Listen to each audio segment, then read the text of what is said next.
Comenzando con la segunda parte de Descifrando tiempos apostólicos,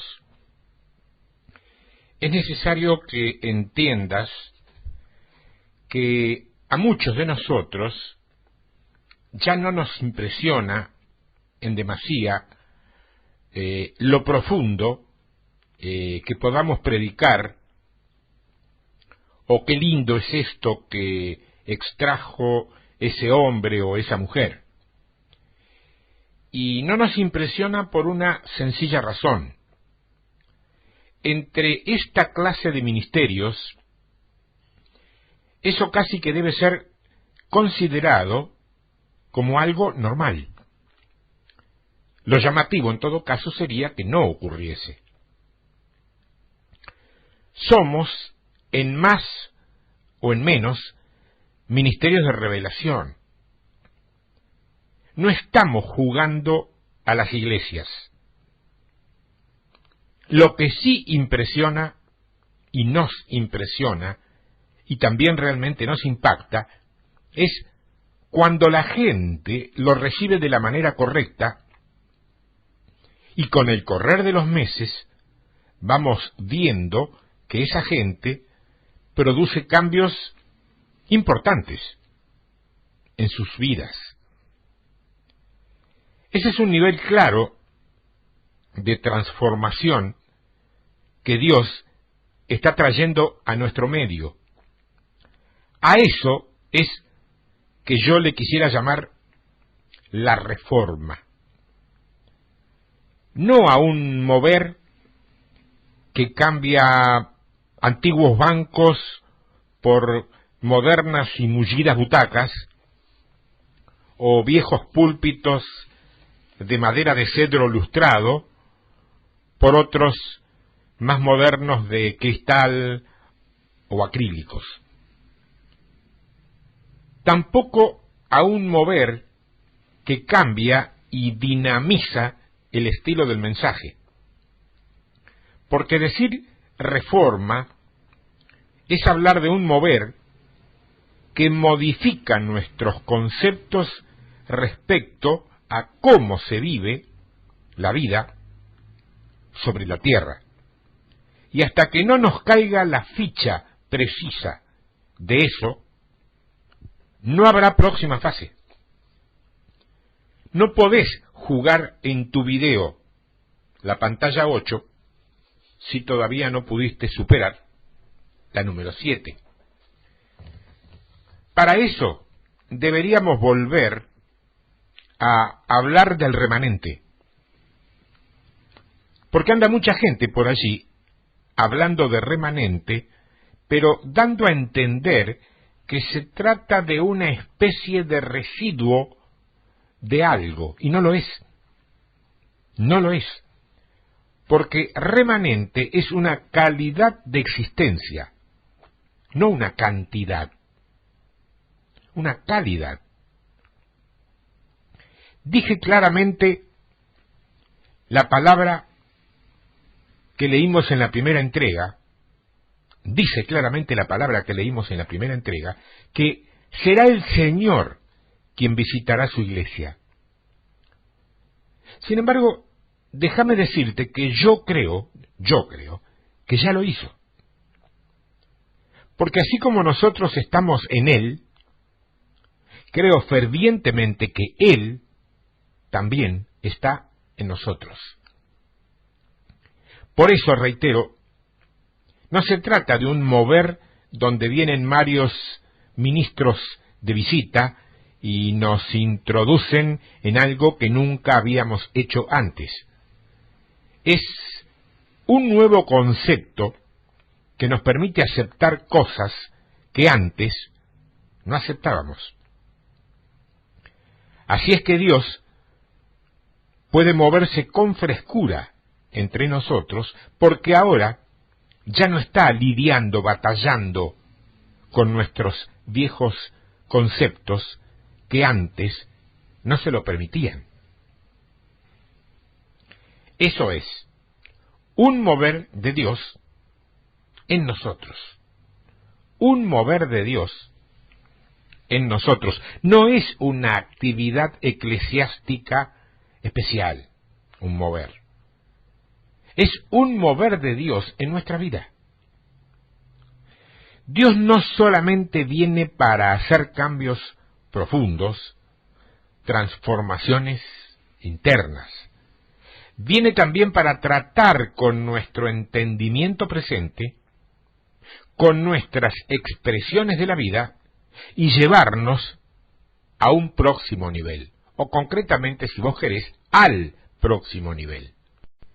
Él deja atrás el epicentro, aquello que te hace hacer prioridades y que produce una transformación que trae relatividad a tu vida.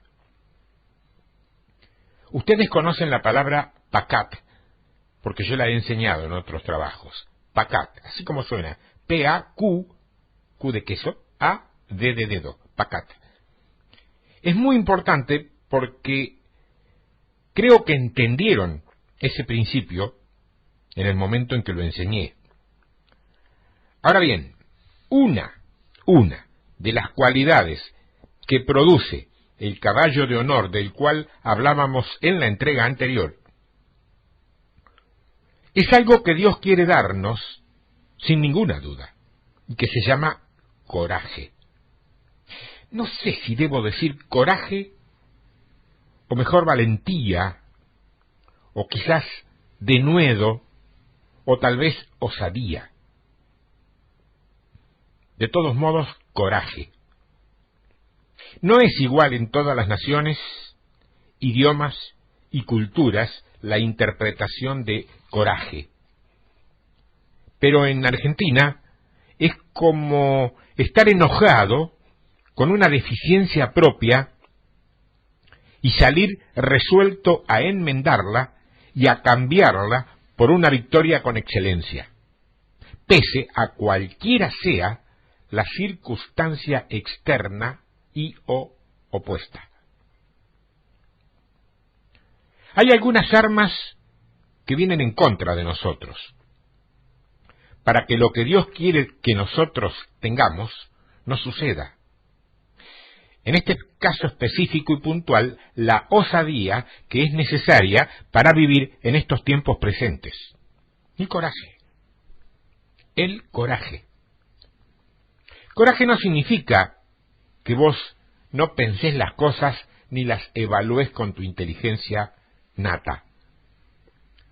Es esa determinación, el coraje, que llega desde adentro hacia afuera y que te lleva a encarar como un caballo de honor lo que tenés que hacer, sin importarte demasiado qué es lo que puede pasarte a vos por eso. Y mucho menos para tener en cuenta tus propias conveniencias. Y mucho menos tener en cuenta lo que Jesús durante su ministerio no tuvo en cuenta, que era su reputación personal, su prestigio personal. De alguna manera, vos cambiás lo que tenés que cambiar aquí, pero seguís. Es una cosa que no te detiene, porque lo primero que viene es la intimidación, o sea, el temor. Miedito que le dicen. En toda la Biblia el temor es usado para detener la edificación de Dios. Lo vemos a eso. Nos da temor. Nos da temor si lo tomamos desde la óptica de la estructura. Nos da temor que el número de miembros de una iglesia se reduzca. Nos da temor que, por ese motivo, siempre dentro de las estructuras que conocemos, las finanzas mengúen o se declinen o caigan considerablemente. Nos da temor también, siempre dentro de la estructura, que el famoso pastor aquel de la famosa iglesia aquella no tenga el mismo mensaje que nosotros. Temor. Consciente o inconscientemente, temor es siempre temor. Y fíjate esto, siempre que en la Biblia aparece el temor, normalmente está rodeado de un freno a la edificación de Dios. Sea a través de Tobías y Sanbalat, o sea a través de quien sea. Siempre hay un freno o un paro para la edificación. Tenemos un ejemplo en el primer libro de Samuel, en el capítulo 15, en el verso 35, hasta el capítulo 16 y verso 7. Yo no lo voy a leer ahora. Primer libro de Samuel, 15:35 hasta el capítulo siguiente, 16, verso 7. De Saúl a David. Es un ejemplo, donde Dios dice, no miras la apariencia. ¿Cuánta gente tenés? ¿O hasta dónde ha llegado tu nombre en la tierra? La reforma o los valores del nuevo hombre están basados en diferentes valores. Si te digo diferentes valores, vos podés entender que son valor 1, 2, 3, no, en valores diferentes. Ahí creo que me entendiste mejor. No medimos con la misma regla que mide la iglesia estructural que nosotros llamamos, para algunos casos, para no ser injustos, Babilonia. Fuerza o una iglesia fuerte hoy no es una iglesia necesariamente numerosa. Es más, bíblicamente, está probado y comprobado, no lo tiene que ser. Eso es un principio universal. ¿Y por qué lo cambiaron? No sé. Preguntarle a los que lo cambiaron. Es un principio universal. También es cierto de las empresas. Hay gente millonaria, ultramillonaria, que tiene sus oficinas en sus casas. Por ahí está en el cuarto de sus hijos. Y hay gente que tiene iglesias de más de 1000 miembros y se están cayendo en la bancarrota. Tanto financiera, que es la más visible, como espiritual, que no es visible, pero que de última es central, es epicentro, es básico, elemental. Antes, 10, 15 años atrás, una compañía, una empresa fuerte, era la que tenía más empleados. Hoy ya no es así. Todos lo sabemos por el avance tremendo de la tecnología, fundamentalmente de la informática. Es más, hasta podría decirte que por ahí hoy es todo lo contrario. Porque mientras más empleados tenés, menos actualizado técnicamente estás. Entonces, los conceptos siguen cambiando. Nunca nos vamos a cansar de decir eso. Todo el mundo quería elegir a Saúl. ¿Por qué? ¿Y porque era el más alto? ¿Era más guapo? ¿O que si tenía toda la autoridad de un líder? ¿Qué sé yo cuántas cosas más? Saúl. David era un mocosito. Un niñito. Una cosita que andaba dando vueltas por allí sin valor visible. Y para colmo olía a ovejas. Que parecerá muy tierno, muy poético y muy sublime, pero oler a ovejas no es del todo agradable. Los hermanos que tienen contacto con ovejas me entienden. Los que han conocido corrales de ovejas también. Y lo único que hacía David era de delivery para sus hermanos. O sea que seguir a David era poco menos que ridículo. ¿A dónde te iba a llevar ese mocosito que le faltaba una motito con un cajoncito atrás para llevar la pizza? Cuando la gente se unió con David, David era poco más que un prófugo del sistema establecido de su tiempo. No tenía nada que ofrecer. Y andaba escondido en una cueva. Yo quiero que veas claramente que cuando las transiciones comienzan a venir, lo que Dios está edificando nunca viene a través del concepto establecido. Siempre es algo nuevo. Siempre es algo nuevo. Y tenemos esta perspectiva. Muchos tenemos la buena intención y cruzamos. Claro, pero después terminamos preguntándonos, ¿habré hecho lo correcto? ¿Habré hecho lo correcto? ¿Será de Dios? ¿Te suena, no? Claro que te debe sonar si te lo debes haber preguntado 1000 veces. Y además, ¿podré seguir? ¿Será así? ¿Y cómo es que me parece que no hay crecimiento? Todas preguntas. Escúchame, en algún área, todavía estamos midiendo lo nuevo con la influencia de los viejos conceptos.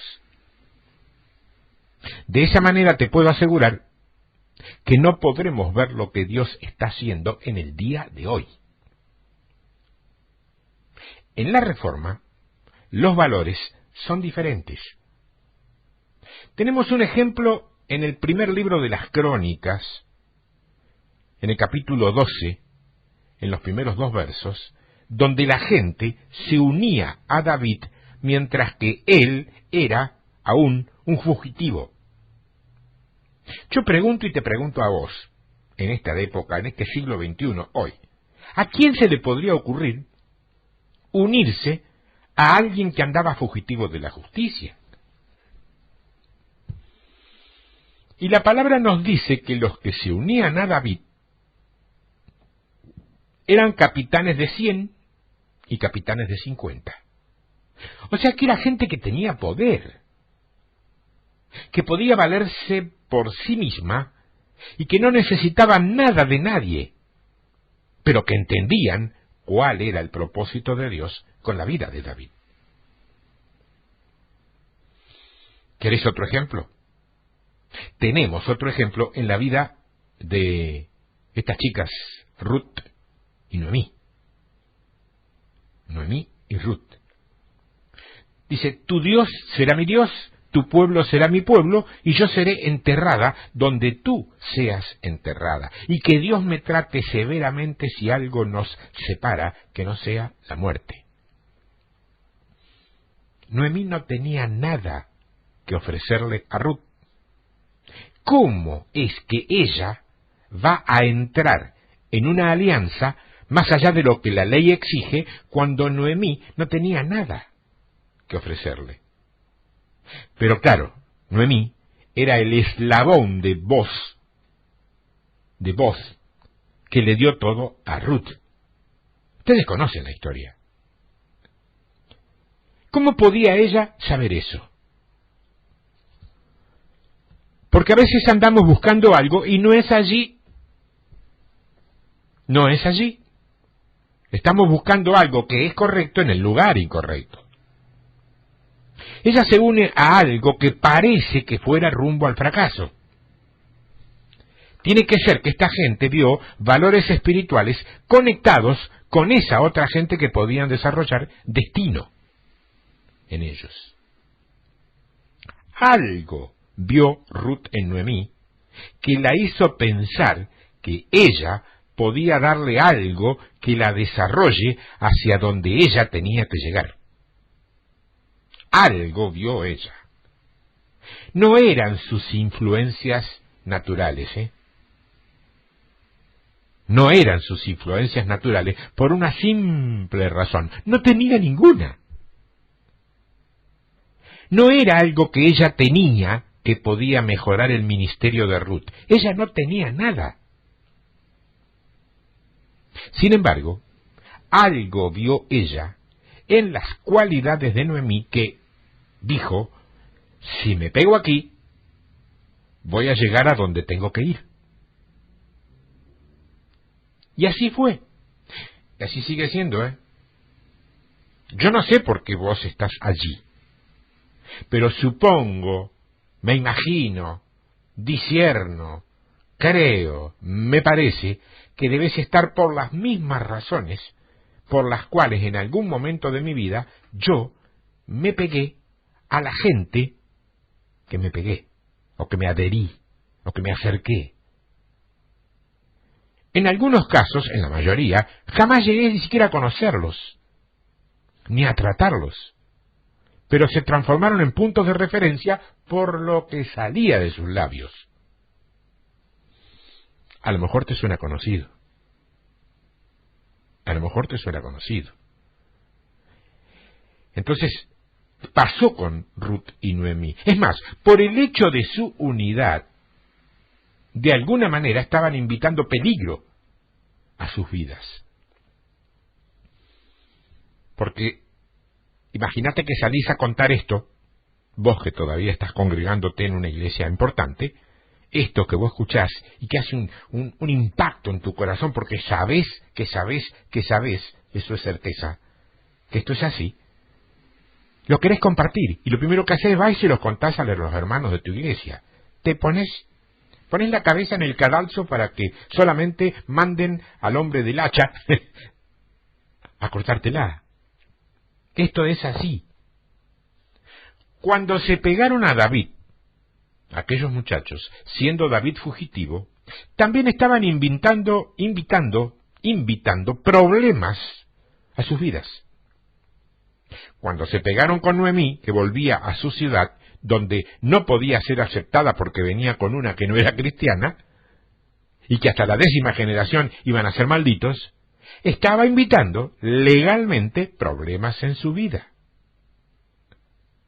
Claro, de hecho, si lo vemos desde lo natural, esto es muy loco, pero muy loco.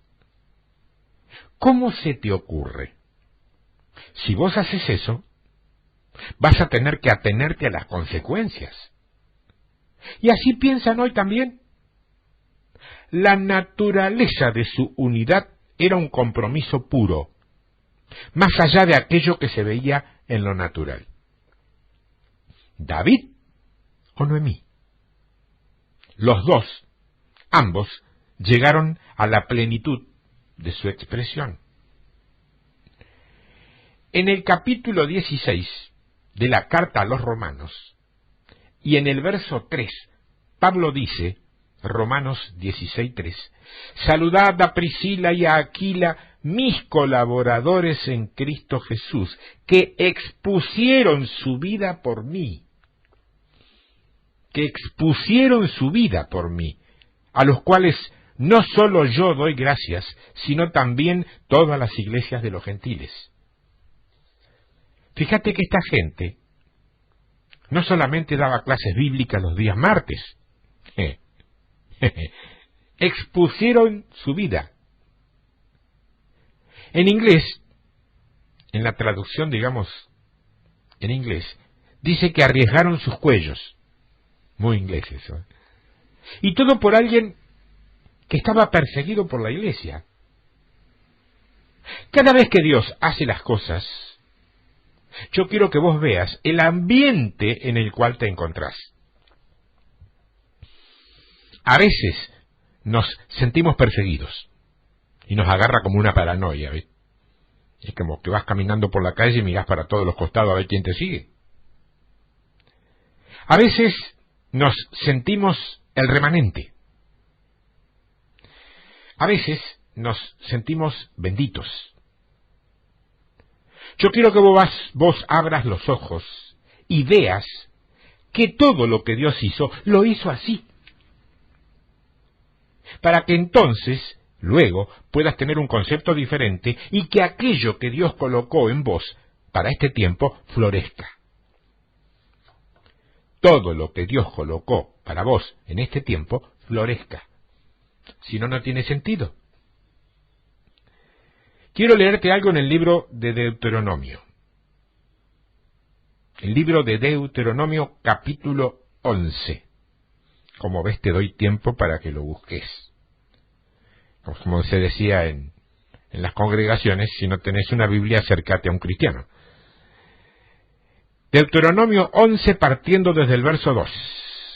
y comprended hoy por qué no hablo con vuestros hijos que no han sabido ni visto el castigo de Jehová, vuestro Dios, su grandeza, su mano poderosa y su brazo extendido, y sus señales, y sus obras que hizo en medio de Egipto a Faraón, rey de Egipto, y a toda su tierra, y lo que hizo el ejército de Egipto, a sus caballos y a sus carros, cómo precipitó las aguas del Mar Rojo sobre ellos cuando venían tras vosotros, y Jehová los destruyó hasta hoy, y lo que ha hecho con vosotros en el desierto hasta que habéis llegado a este lugar. Y el verso 7 dice, mas vuestros ojos han visto todas las grandes obras que Jehová ha hecho. Guardad, pues, todos los mandamientos que yo os prescribo hoy, para que seáis fortalecidos y entréis y poseáis la tierra a la cual pasáis para tomarla. Fíjate que hubo un método de Dios respecto a tratar con la gente hasta un lugar, y luego hay otros mandamientos para entrar al próximo lugar. Y a veces nos cuesta desatarnos de algunas formas en las que Dios trata con nosotros. Yo quiero que lo veamos de otra manera. La palabra coraje que te di hoy, y que te había quedado debiendo la explicación, es lo que quiero desarrollar ahora. La palabra es chazak. Chazak. Y tiene varias definiciones. En el Salmo 27, verso 14, significa fuerte. En el libro de Isaías, capítulo 35, en los versos 3 y 4, habla de fortalecer las manos caídas. La misma palabra, ¿eh?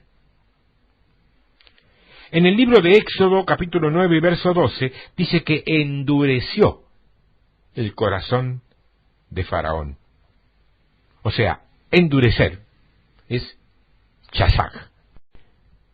En el libro de Deuteronomio, capítulo 12, verso 23, dice, sé seguro, chazak. Ten por certeza, chazak. O sea que la misma palabra que significa fortaleza, también significa endurecer y estar seguro. En el segundo libro de los Reyes, en el capítulo 12 y en los versos 7 y 8, significa reparar. Si concluimos con todas esas definiciones, es una actitud por medio de la cual podés darle la cara o tratar cualquier cosa reconocida como peligrosa, diferente o dolorosa, sin desviarte de tu rumbo. Eso sería. Es una actitud que encara todo aquello que los demás consideran difícil, imposible o doloroso. Eso es chazak. Y esa actitud solamente emana de vos en ciertas condiciones. Muchas veces, tengo que decírtelo, en medio del temor. ¿Cuántos saben que los héroes de guerra han sido fruto del mismo temor que produce la guerra? A veces las circunstancias nos obligan a actuar de ciertas formas que en otras circunstancias jamás hubiéramos actuado. Y allí es donde en casos hasta te atreves a hacer lo imposible. Pero esto es un ingrediente activo de la fe, porque la fe sin coraje no funciona. Ajá, ¿querés que te lo repita? ¿Lo vas a anotar y pegarlo por ahí a la vista? La fe sin coraje no funciona. La fe sin coraje no funciona. Es una cualidad interna de no temer. Preocupaciones es obvio, y más que obvio, que tenemos todos. Pero angustia ya es algo diferente.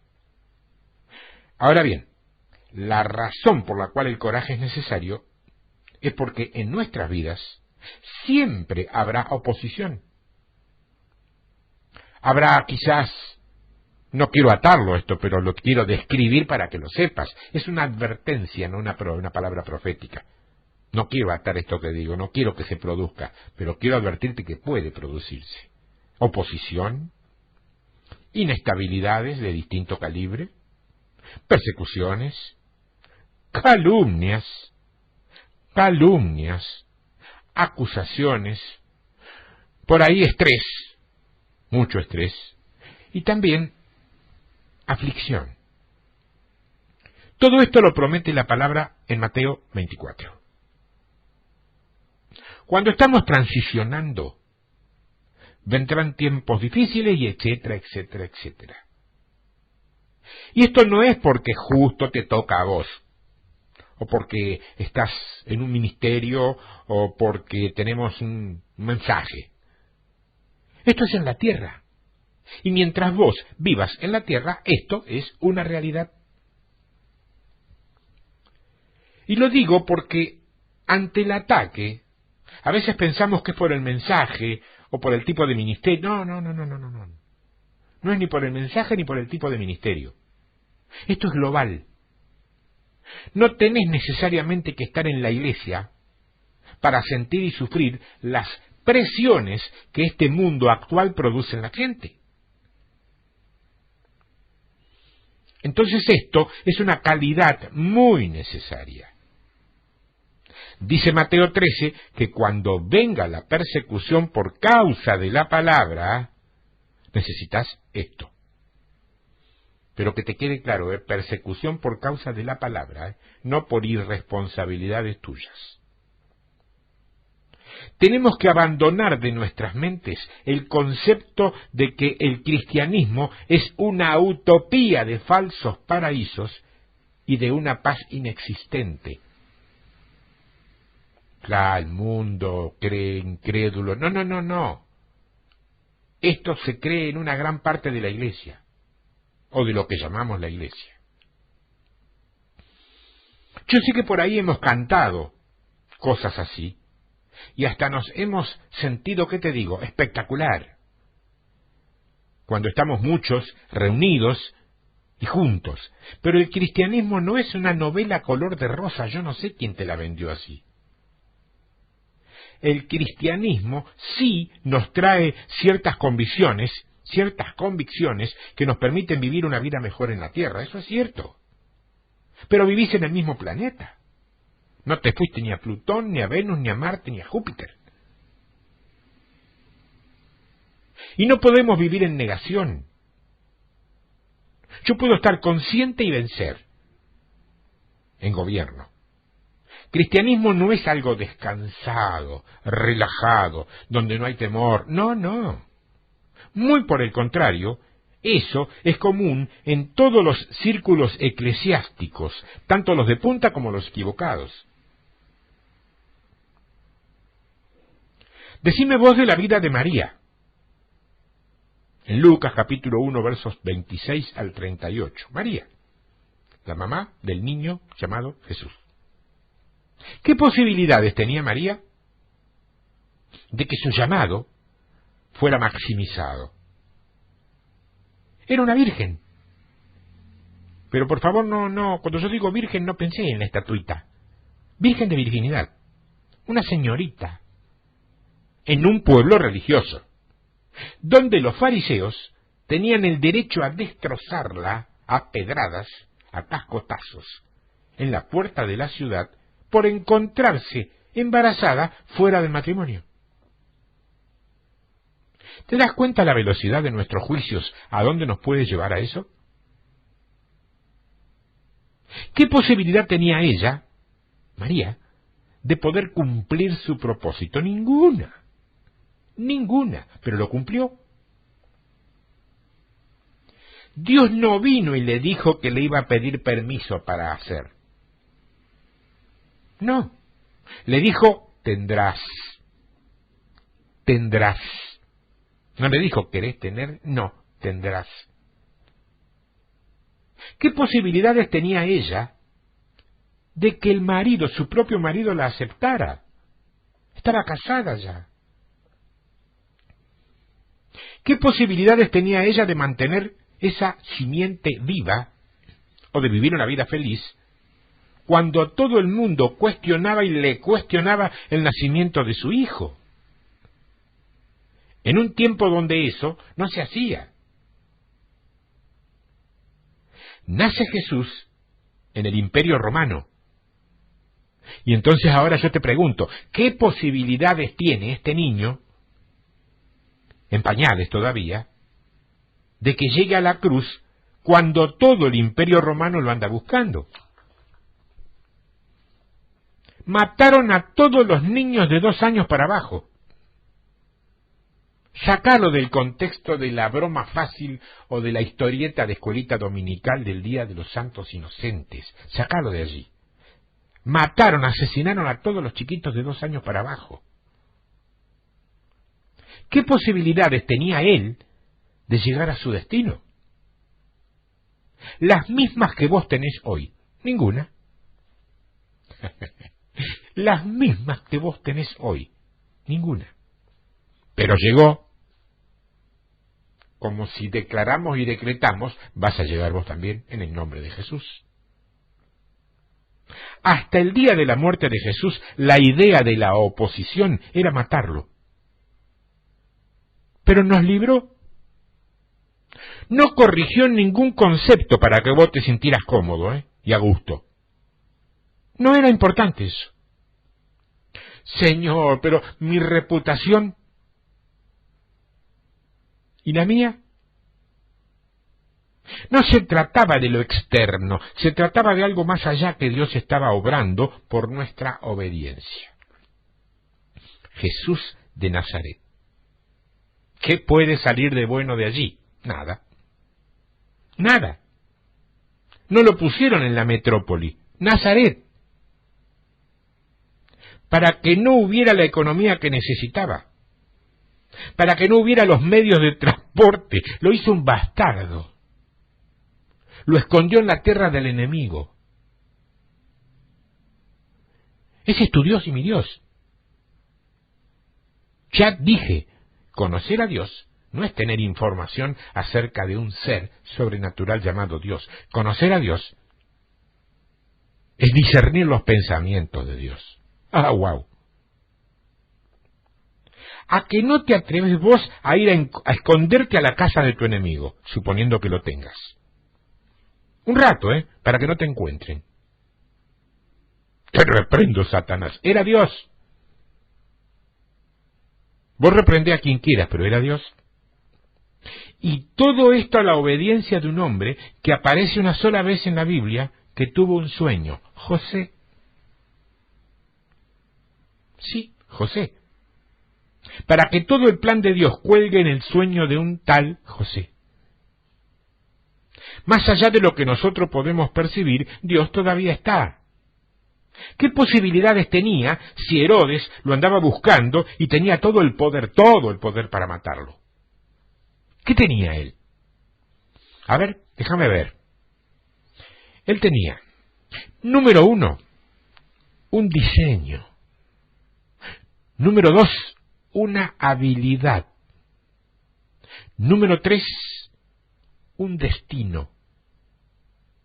Número 4, una naturaleza.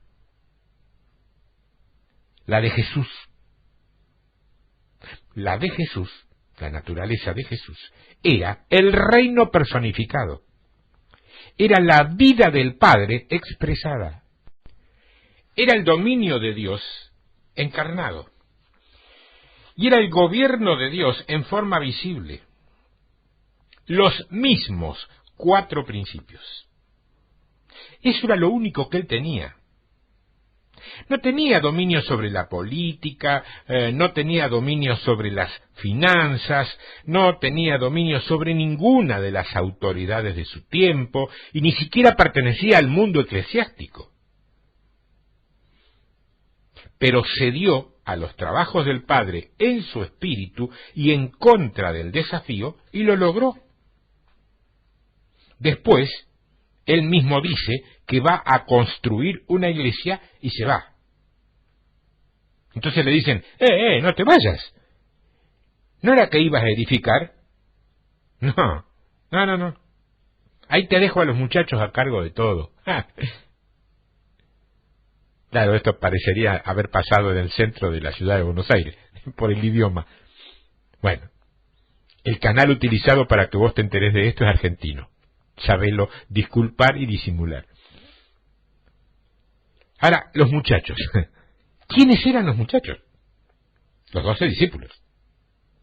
Obsérvalos bien. En Mateo 28, los discípulos, dudando. En Marcos 16, llenos de incredulidad. En Lucas 24, místicos y atemorizados. En Juan 21, con rumores y chismes. Payasos. Así los veía y calificaba el mundo incrédulo y secular. Payasos. ¿Qué posibilidad había de que estos payasos espirituales construyeran el reino de Dios? Ninguna. Desde la fría lógica intelectual griega, ninguna. Especialmente fuera del sistema. Ellos mismos no creían ni siquiera en la resurrección. Tan bueno que era Jesucito y se nos fue, eso decían. Y no entendieron nada, Y Dios se fue y dijo, ahí lo van a hacer ellos. ¿Qué te estoy enseñando? ¿Qué te estoy enseñando? Que todo lo que Dios hizo, lo hizo a través de la gente que creó, en las cuales Él ya había puesto lo necesario para cada etapa de su vida. Siempre y cuando miremos para adentro. Ellos sí hicieron lo que tenían que hacer. Pero murieron. Murieron. Él jamás les dijo que no iban a morir, Les dijo que iban a lograr lo que tenían que hacer. Punto. Claro, es que tenemos conceptos de que si estamos haciendo lo correcto, todo nos va a ir color de rosa. No medimos el éxito así, ya no. Ya no. ¿Qué posibilidades había de que esta gente cumpliera con su comisión? No era un grupo demasiado prometedor, no lo era. ¿No es cierto? Es más, ese grupo, en nuestros círculos religiosos, no serían ni diáconos. Yo quiero que vos te acordés que estamos hablando de los apóstoles, No estamos hablando de 4 chichipíos sentados a la sombra de un arbolito. Los apóstoles de Jesús, los 12. Luego ellos dicen que nosotros vamos a llevar el Evangelio hasta el fin del mundo. Nosotros. Entonces la pregunta es la misma. ¿Qué posibilidades tenemos? La misma que ellos. Ninguna. A no ser que dentro de nosotros tengamos conciencia que está lo necesario. Más allá de lo que vos entendás, Dios está trabajando. Porque de lo contrario, ¿qué posibilidades tenía Abraham, por ejemplo, de ser padre de multitudes cuando estaba con el cuchillo en el aire? E Isaac esperando la puñalada. Ninguna. Primero tuvo que vencer su propio cuerpo muerto, no me hagas explicar más, con su creencia. Y después tuvo que alzar un cuchillo ante su propia promesa. ¿Qué posibilidades había cuando ese cuchillo estaba en el aire? ¿Qué sabía él que iba a aparecer el sustituto? Pero si no levanta el cuchillo, no aparece. Vos te podés poner a zapatear a la costa del mar y decir, mar, abrite, mar, abrite, mar, abrite. Pero el mar se va a abrir cuando vos creas lo suficiente como para poner el pie y empezar a pasar. Ni antes ni después. ¿Qué oportunidad tenían los judíos en el día de Esther. Una señorita que se atrevió en tiempos que había un complot en contra de los judíos a hacer presencia ante el rey sin que el rey extendiera su cetro. ¿Qué posibilidades tenían los judíos de que no iban a morir en ese tiempo junto con la niña? Ninguna. Pero vencieron. Ese día el cetro se movió en contra de la costumbre. Es que detrás de toda esta palabra hay un Dios de poder. Hay un Dios de poder. ¿Qué posibilidades tenían ellos? Ninguna. Y Bartimeo, Jesús, hijo de David, cállate, silencio. Molestás al maestro. Religiosos, legalistas, indiferentes, crueles. ¿Estaré hablando de aquellos o estaré hablando de estos? Vos toma el que quieras. Molestas al maestro. Jesús, hijo de David. ¿Qué posibilidades tenía el que menos posibilidades físicas tenía de alcanzar al que todos andaban buscando, Bartimeo? Ciego. Ninguna. Pero el Señor vino donde él estaba. El Señor vino donde él estaba. ¿Qué usó él? Una boca bien grande y un deseo enorme que él tenía. Eso se llama tenacidad. También se llama coraje. ¿Qué posibilidades hay de que nosotros podamos cambiar nuestros conceptos internos o ayudar a que la gente que nos rodea se libre de esas fortalezas mentales que los mantienen ciegos? Ninguna. Pero se puede. Te lo digo yo, 15 años remando en contra de la corriente, cada vez más músculo, No me duelen los brazos, cada vez tengo más músculo. Para remar en contra de la corriente, porque a favor cualquiera. A favor de la corriente cualquiera. En contra de la corriente, bueno, te invito. A lo mejor ya lo sabes. Se puede. Siempre se puede. Quizá no es como la gente cree. Porque hay una razón para que el coraje exista, y es para romper. Tenemos que aprender a discernir la diferencia entre ceder y militar. Hay una diferencia entre ceder y militar. Yo creo que en muchas de estas ocasiones hemos estado militando en contra del Espíritu de Dios. Y Dios lo que quiere es que descansemos en Él. Y que dejemos que cambie algunas cosas en nosotros. Ceder o militar. En Hebreos 4 la palabra nos promete que hay un descanso para el creyente, ¿te acordás? Catapausis es la palabra, que se traduce como descanso. Catapausis. Significa una morada espiritual que no es otra cosa que estar en Cristo. Pero estar en Cristo y no descansar es síntoma de que todavía razonamos demasiado, todavía hay mucha Grecia en nuestra mente. Hebreos nos promete que hay una posibilidad de entrar en ese descanso. Andando este camino, podemos encontrarnos con gente fuerte. El simple hecho de identificarse con ciertas áreas de nuestro mensaje nos habla de una fortaleza interna de la que muchos carecen. Pero a veces no luchamos contra la complacencia o la pasividad.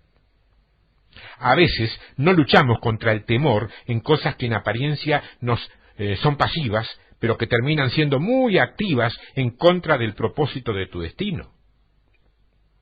Cuando recibimos un ataque, salimos con la espada a desparramar demonios, pero cuando algo nos toca emotivamente y nos da pena, ahí es donde nos quedamos quietos y permitimos la infiltración extraña. Manipulan nuestras emociones.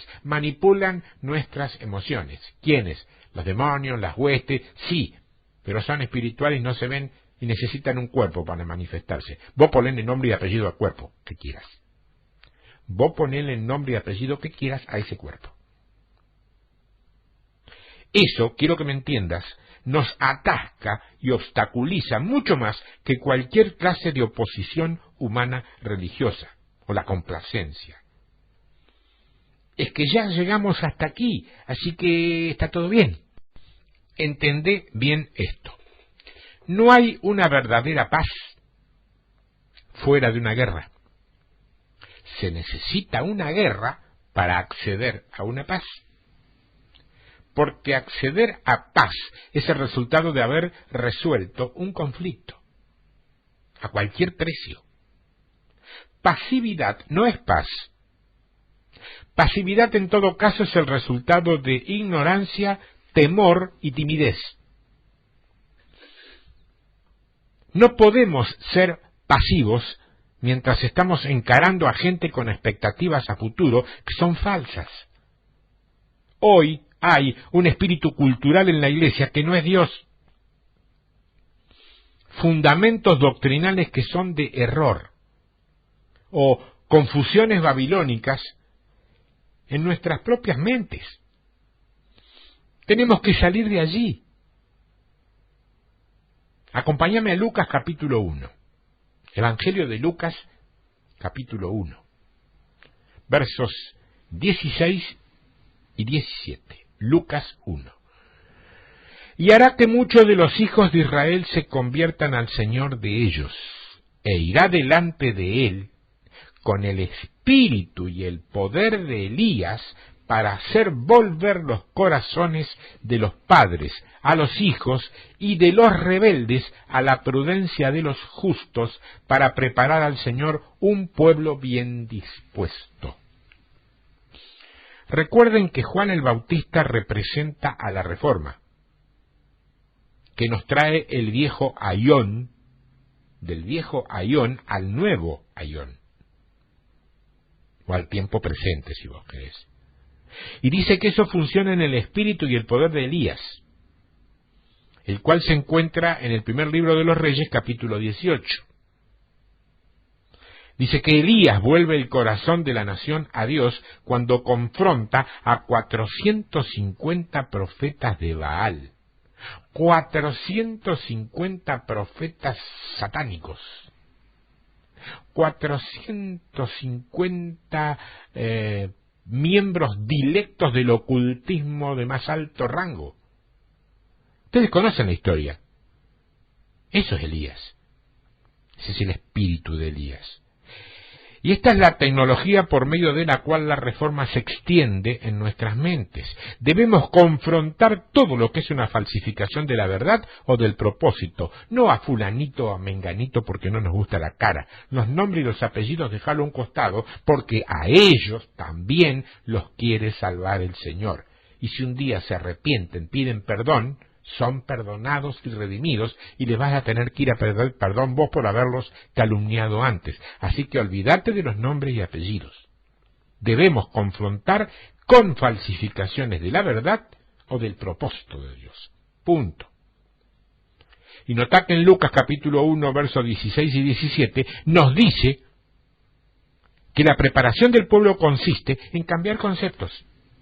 Y la disposición mental que le revelará estar en desobediencia a la sabiduría de los justos.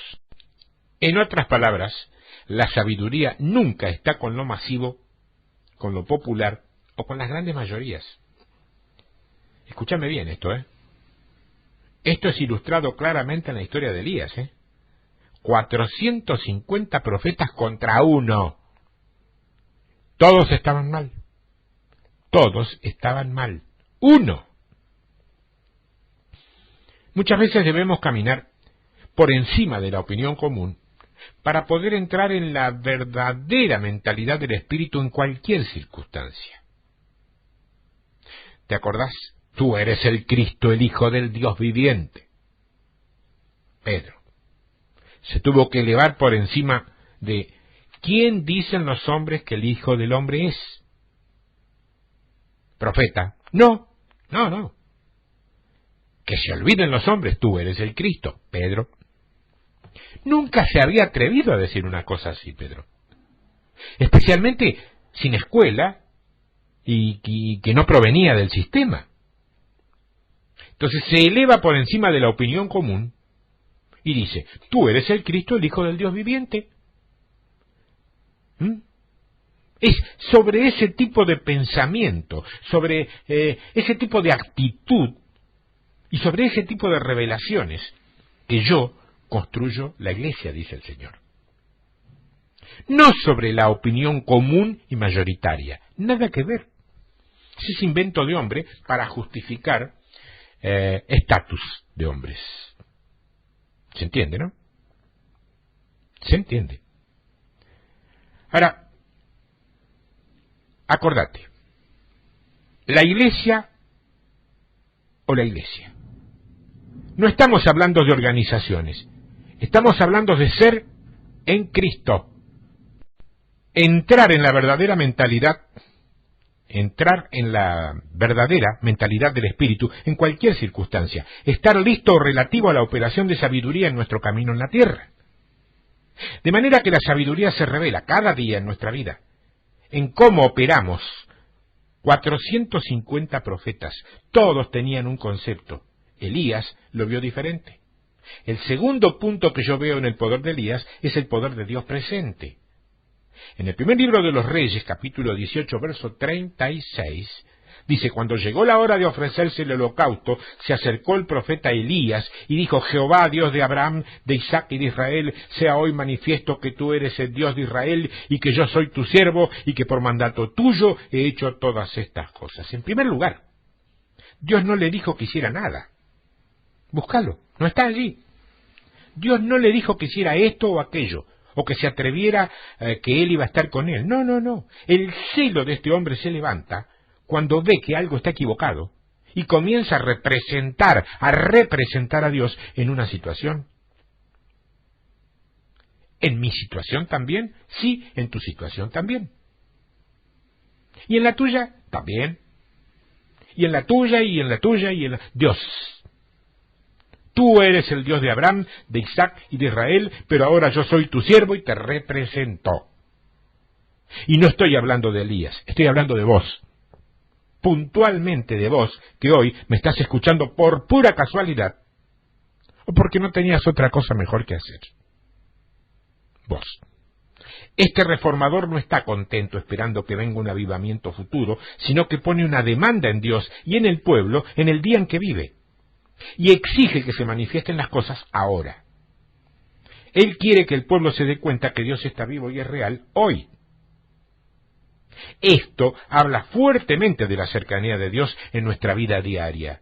Muchas veces delegamos en oración lo que Dios ha querido que nosotros decidamos, con base en la sabiduría que opera en nosotros, confiando en Dios de una manera muy práctica, donde nos vemos como la manifestación de la voluntad de Dios para este momento, entendiendo la unidad que existe en el hombre de la nueva creación, o sea, del verdadero cuerpo de Cristo. Vos sos el Dios de Israel, yo soy tu expresión en la tierra, así sería. En otras palabras, yo te represento aquí y ahora, yo soy la expresión de tu palabra hoy, aquí y ahora, eso. Y lo repito una vez más para que no se te olvide, no estoy hablando de mí, estoy hablando de vos. Conforme crezco en mi entendimiento de lo que soy, revelo más y más tu propósito en cada situación que enfrento. Tú eres el Dios corporal, pero en esta situación yo soy tu siervo, o lo que es llamado a traer tu respuesta a una situación en particular. Tenemos que acabar con la mentalidad futurista que ha impedido que la Iglesia manifieste a Dios en la tierra ahora. Eso causó un tremendo daño en otras áreas, más allá de la escatología, más allá. No hay ninguna diferencia si una iglesia cree que mañana de repente desaparece volando de la tierra en un rapto a la otra que piensa que se van a ser transfigurados. Porque las dos piensan que mañana los problemas se resuelven. Las dos son religiosas. Porque el problema es hoy. ¿Dónde está Dios hoy? ¿Y por qué no se resuelven esas situaciones? Porque nosotros no confiamos o descansamos en lo que ya somos para encararla.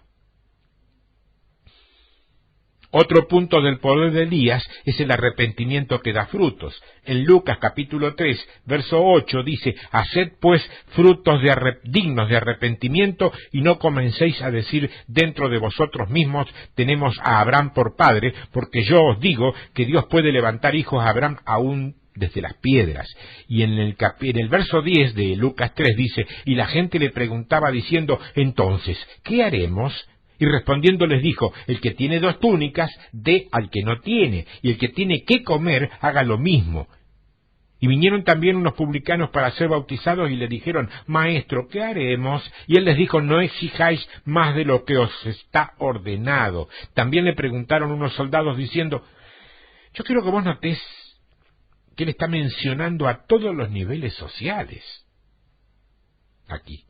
O sea, la contestación es la misma para todo el mundo. No hay mensaje para pastores y líderes y mensaje para pueblo raso. Hay mensaje.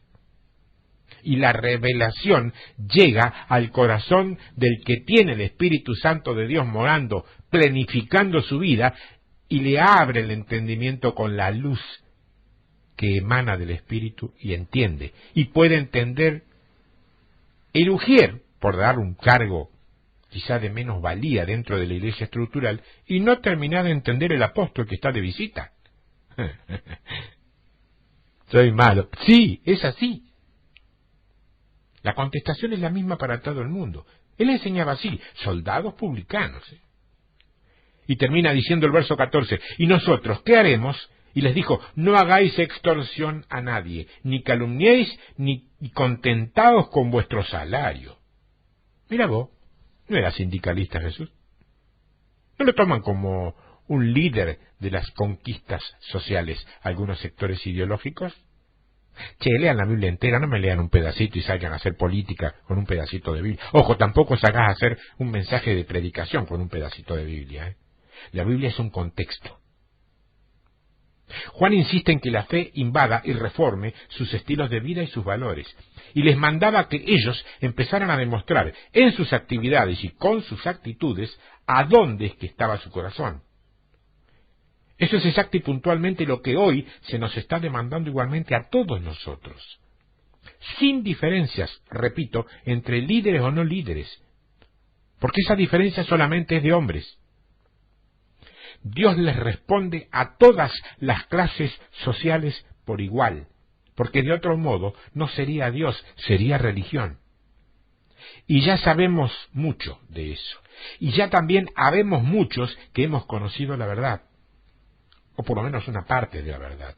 Y esa verdad nos dice que Dios y religión no solamente no son una misma cosa, sino que en muchos casos son enemigos declarados. Y esa es la verdad, que es Cristo, que termina haciéndote libre.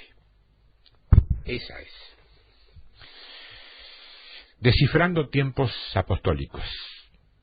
Yo calculo que te bendijo, que te nutrió, porque esto es palabra,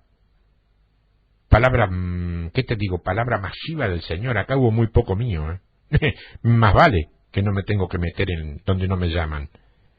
Si es todo Dios, es bendición. Si tiene un porcentaje alto de Néstor, es información, te entretenés y punto, y terminó y no más. ¿Tendrás claro esto, vos que querés ministrar? Cuando digas una palabra que trae bendición, arma el ministerio. Mientras la gente te diga qué lindo mensaje, qué entretenido que es, qué linda voz que tiene, por experiencia, como decimos aquí, quédate en el molde todavía, no te muevas. El ministerio es de Dios. Vos sos el administrador nada más. El ministerio no es tuyo, es de Dios.